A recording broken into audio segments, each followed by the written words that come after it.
About 10? Okay, I'm going to throw, in the time we got remaining, I'm just going to throw some names out to you. Yeah. And some of these guys that are not really talked about a lot, but I just kind of went alphabetically. Some we've talked about. Jesse Ashlock. Mm-hmm. Now, he played at Frank's Ice House for a while, didn't Yeah. he? Come down here? Yeah.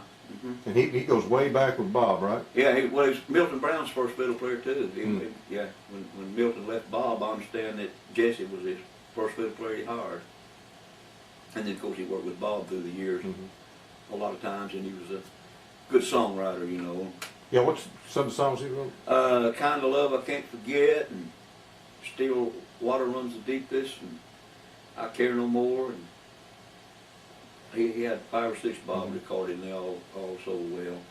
Bob tells about, Jesse remembered a lot of good stories, and one of them was, backing up a little bit to when they was with Bob Wills, Jesse told me about they was on the road someplace, and Cotton Thompson was in the band, and Cotton had been drinking and getting loaded on the bandstand with Bob. So they stayed this night in a motel someplace, and he said me and Bob, Jesse said him and Bob Wills shared a room. So said early the morning after the job, he said Bob got up and went to getting dressed, and early, you know, and he said, Bob, where are you going? He said, I'm going down there to Cotton's room and firing. He said, I bet you don't. He said, I bet you I do. He said, I'm going to get drunk on my bandstand another time. I'm going down there and I'm going to fire Cotton Thompson this very morning. He said, well, I bet you don't. He said, I bet you I do. He said, Bob went out the door. A few minutes he come back and sat down on the side of the bed. He said, well, did you fire him? He said, hell no. He said, I went down there, opened the door and barred in his room. Said he raised up in that bed and looked at me and said, morning, Bob. He said, I couldn't fire him. Said that little doorknob head looking up. Rusty Alfred. Rusty Alfred was one talented guy that I never did get to play with that much, but when I came to Houston, he was playing with Dickie Jones. And he was a great brush drummer, but maybe the best I'd ever heard or seen. And he was a radio announcer, he was an airplane mechanic, he could fly, he could teach, and could sing in any key. That's a fact. And they'd go on the air from the M.J. Fletcher's beautiful Autotel Blue Room, and Rusty would sign them on the air, and he'd sound like NBC coming from some big hotel. And he could sing Body and Soul, he could sing Memories of You, Dear, he could sing all of Embraceable You. What key? Whichever. I don't care. He had such a range and falsetto, he was just at home up there. He didn't care. He didn't know what key he sang in and didn't care. And sang it great, man, like a crooner, you know. And he taught flying, he worked on planes and everything. He was one talented guy that I wished I'd have got to know him better. Bill Buckner. Bill Buckner came here from Alabama, and he went to work. Him and Red Novak struck up big, great friends, and went to work in the Benny Leaders band, which Guitar I was player, in. right? Huh? Guitar player. Guitar player. Bill Buckner, and he played with Benny Leaders at the same time that I did, and he played terrific guitar, and he played Eldon Shamlin style of guitar, excellent, and played real clean, and he could play good solos, but kind of like Eldon, you hated to give him a solo because he was going to leave a hole when he quit playing rhythm, you know. And Bill got killed in a car. He hit the 13th car with a train down in Sugarland after we got through playing one night and was killed. And a young guy. I'm just kind of on bees. One of the guys I'm going to talk more about later, but Paul Buskirk. You met him here in Houston. He come in working with Curly Fox. Yeah. And, yeah. Paul came down here from Dallas. Curly Fox got him down here, and one of my, I respect him way up yonder with most of them. Paul was a top-notch player. Played guitar and mandolin, or whichever one you want to call it, mandola, tenor banjo. He's terrific. One of the most professional musicians I've ever known. That's all he ever done was play. He come out of West Virginia. Parkersburg, West Virginia. You know he did a lot of stuff in Dallas, played some up there. Oh yeah, played on some Electric Brazil's first records, and he had a heck of a sense of humor, you know. Everything about him was funny and original. Finally he bought a music store in Pasadena, put in a music store, and Willie Nelson came down here, and they became friends, and Willie worked in the music store for him, teaching guitar lessons and writing songs. That's where Willie was at when he left and went to Nashville. Now during that time, Willie wrote Nightlife, Yeah. and Paul was thinking about buying the song from him and ask your opinion, right? Well, yeah, well, first thing he did was, I didn't know Willie. He was over there working for Paul, and me and Paul was going to play a job someplace, and we met on Allen Genoa Road over there to go play, and while we was waiting on this guy to pick us up or whatever, Paul said, hey, I got a guy working for me, and he wrote this song, let me see what you think about it. And he said, I can get it for $50 or $100, I forget which. And he sang Family Bible. And I said, boy, buy that, man, what a song that is. And so Paul and the guy named Walt Breland bought it, and then we went and recorded it. And Paul owned it when we recorded it, and I played the organ on it. Claude Gray. Claude Gray sang it. We got Claude Gray to sing it, and it was a big record. Dean Reynolds was on it, and Ozzie Middleton and so forth. And so he bought Family Bible off of him for $50 or $100, I forget which, and then me and Paul was in this movie, that picture right there. And Paul had collected the money for the movie. We played the movie, and then we done the soundtrack, then we done an album, then we done the premiere of it down at Theater 5 nights, I think it was, 2 or 3 shows a day.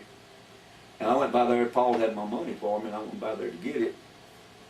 And he says, hey, this is Willie here, and said he just wrote this little song, see what you think about it. So I went in the back room, and Willie sang Nightlife to me. And Paul come out, and Paul said, what do you think? Well, about like I done on Ragmop. I said, well, probably a good musician song, but you know, that's kind of about it. Of course, it's done been recorded about 60 times, and sold jillions. And then shortly after that, me and Willie and Paul had a radio program together. Had a sponsored radio program on KRCT on Saturday mornings. And we played that a few times, and then the sponsor dropped it, and Paul ushered Willie on into Nashville, and of course the rest is, everybody knows. Yeah, no, Willie, things I've read gives Paul credit for, you know, a lot of his success and helping him out, and steering him in the right direction. He never failed to credit Paul with his help that he's done for him. A little bit more about Billy Carter. You know, you talked about when he was young and started playing, but he got real good. Yeah. And of course, Morley played around Beaumont and those areas. He went out to California for a little while with Ernie Ford, didn't he? Yeah, he went out. Somebody out there on the West Coast, I was thinking. Last I saw him was in Baytown, and he was learning things from Troy. He was copying Troy's style and perfecting it. And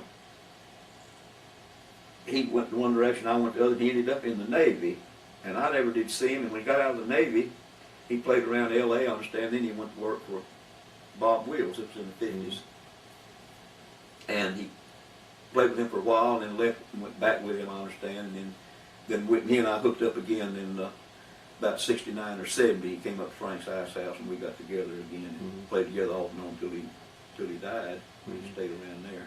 Yeah, he was an excellent player, and he perfected Troy's style, and he was a show stealer. Yeah. He could play excellent and sell it. The people probably didn't know what he was doing, but he wasn't trying to steal the show. No, he wasn't trying. Oh no, he's just being him. If he's playing in this room right now, he'd do the same thing. Yeah, had big old arms. I remember real.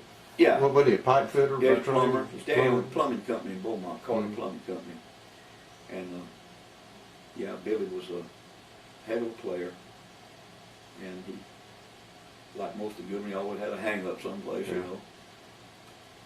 Billy died too young. Yeah.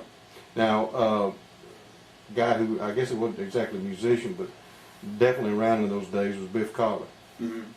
Tell me about Biff. I know he recorded one of Shelley's songs with Little Marge and Floyd Tillman days. And yeah, Biff was from San Antonio, and he had a show in Corpus or something, and he came here in about 48 or 49, 48 I guess it would be, and he got on radio station KNUZ as a disc jockey, called himself the Bellering Bow-Legged Boy, Biff Colley. And he was the best known disc jockey that was ever here before or since. And in fact, they used to do a remote show from the Aldertail Blue Room I was talking about a while ago, so they kind of got into the promoting business. And they teamed up with George Cook and started what they call a Houston Hoedown out at 6th and Studiowood. And then it was too small, so they moved it to Jerry Irby's place, and that was too small, so Mr. Cook bought a big parking garage downtown on Capitol and Smith. they called it Cook Down. Mhm. And Biff was so well known, and he started a show from the Eagles Hall, and then him and Walt Colvin opened Magnolia Gardens out on San Jacinto River, which went for years. May still be going, I don't know. But Biff was very outstanding MC and DJ, and played trumpet. Mhm. Left here and went to Nashville and done some big shows up there and passed away a few years ago. And he married Little Marge. Floyd Tillman band, Floyd Tillman and Little Marge in the band. And whatever happened between Floyd and Marge, Floyd left the band, then he and Marge separated, and Marge kept the band. And I took Floyd's place in the band playing rhythm guitar. That's what Floyd played in the band. So I replaced Floyd in that band. And Floyd went out as a single because he had Slipping Around, Love You So Much It Hurts, and he could play anywhere. And Biff, being the MC in the shows and stuff, him and Little Marge got to dating each other and finally married. And Floyd was recording for Columbia Records, and so was Little Marge. She had a contract. So Don Law came down here from Columbia, and he recorded Marge, and then a session with her. Then he also recorded Biff Colley, and they sang a Shelly Alley song, Why Are You Blue? And her and Biff got married right after that. And later on they went different ways, but many years later, Marge went back to Floyd. Yeah. As you know. Yeah, Floyd the best one. Yeah. I want to mention a couple of guys before we finish, but Buck Hinston, Red Greenhall, Mm-hmm. Rhythm section. You always told me about those two guys, and I got to play a little bit with Buck.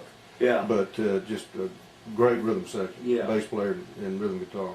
Yeah, and their days with McBride and Jones both, and Buck, of course, one of the best upright bass players that I ever played. And Red Greenhall played rhythm guitar, played the basic chords, nothing fancy but the right chords, and was a metronome.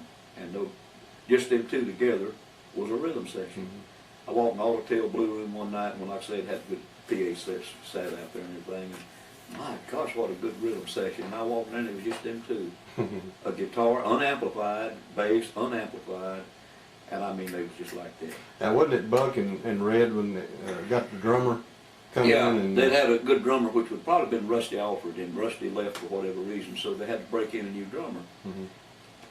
So there's a young guy here in town just starting out, so they was going to give him a shot at playing drums with them at the Auto Blue Room. Red was telling me this. So they played the first set, and this drummer was playing paradiddles and three-a-diddles and four-diddles and all kind of diddles back there in the rhythm section. So he said at intermission, said me and Red grabbed him and drug him out the back door behind the club. And said, Red told him, he said, let me tell you something, buddy. He said, you're not going to come in here and mess up our rhythm section. You understand? You're going to play with us, you're going to play in this rhythm section, and you're going to act right, and you're going to cut out all that showboating, and you're going to play in this rhythm section. And said, Buck looked up and said, man, I'll kill you. Well, they're serious about that rhythm section. Oh, yeah, they're plumb serious. Yeah. Yeah, I'm not going to mess But that they were up. playing during the time with McBride, with Jimmy Weibel was here. Yeah. And all them, Yeah. so, Yeah. and Jones and them, and they were playing just a lot, just pop tunes. Oh, mainly, they're playing jazz. Yeah. That's what they're playing. And Buddy Ray, I think, was around that time, wasn't he? He had left when I Jones? got over here. Yeah. I didn't meet Buddy till years later, but he was amongst them. Yeah. Yeah, they was all good players, and they was no kind of way a country band, and they packed the places. Mhm. I mean, they had a radio show every day, and they had big crowds. Yeah. And they played the top-notch stuff. Well, we got a bunch more we can cover, but I think that's enough for today, and we'll load up some more tapes and come back Okay. out, and we'll get in some more There's no stories. telling what else will happen between now and then. That's exactly right. In this very group we're in. Stories are not over, that's right. Yeah.